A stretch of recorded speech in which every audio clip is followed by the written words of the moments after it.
Foreigner has been marketed as Jackie Chan's version of Taken, but in reality is actually a political thriller that just happens to have Jackie Chan in it. Jackie Chan plays a father who loses his daughter in a bombing. This drives him to seek out the men responsible for the bombing, which leads him to Pierce Brosnan, who he believes may be connected to this terrorist group that perpetrated the bombing. So yeah, don't go into this movie expecting a standard action movie where Jackie Chan beats up hundreds of faceless henchmen. There's a bit of that, but this is definitely more of a dramatic performance for Jackie Chan instead of a pure physical one. Honestly, who doesn't love Jackie Chan? Dude's still doing his own stunts, he's still insanely likable. This is the first time I've ever seen a dramatic performance from him. I'm used to like Rush Hour and, I don't know, Operation Condor, whatever that movie was.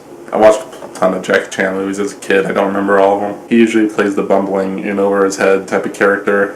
Definitely not in this movie. The guy really just has nothing and he's just driven by pure instinct to get revenge on these people who killed his daughter. This crosses over with the Pierce Brosnan plot where he's dealing with the political fallout from this bombing, and he's also just trying to save his own skin while coming to terms with what the past actions he's done and how they're affecting his life now. Pierce Brosnan's really great in the movie as well as the bad guy. Lots of powerful, intense scenes with him where you kind of empathize with him, but you still dislike him. He steals the show in this movie, and it's the best performance I've seen from him in a while also. The Pierce Brosnan plot could have just been its own separate movie without the Jackie Chan elements at all, and it would have worked fine. There's a big stretch in the movie where you kind of just forget Jackie Chan's even in the movie, and you're just following Pierce Brosnan dealing with all this political fallout. But when there is action, it's great and well handled, and Jackie Chan proves that he's still great at action. I like that his character wasn't totally invulnerable. He definitely gets his ass kicked and his ass handed to him like a person his age realistically would. He's still pretty badass, but you can tell the skills that he's had in his past are pretty rusty at this point. The movie has too many characters and too many subplots that could have been cut down. Also, the ending feels like there's not enough resolution for what we've already seen. I don't think it's sequel bait, but like the way it ends kind of could lead to a sequel. So a solid thriller with great acting and a couple of kick-ass Jackie Chan scenes. It's worth a matinee viewing maybe if you were looking forward to it because of the trailers and how action heavy they were. They might be disappointed, but it's a solid political thriller plot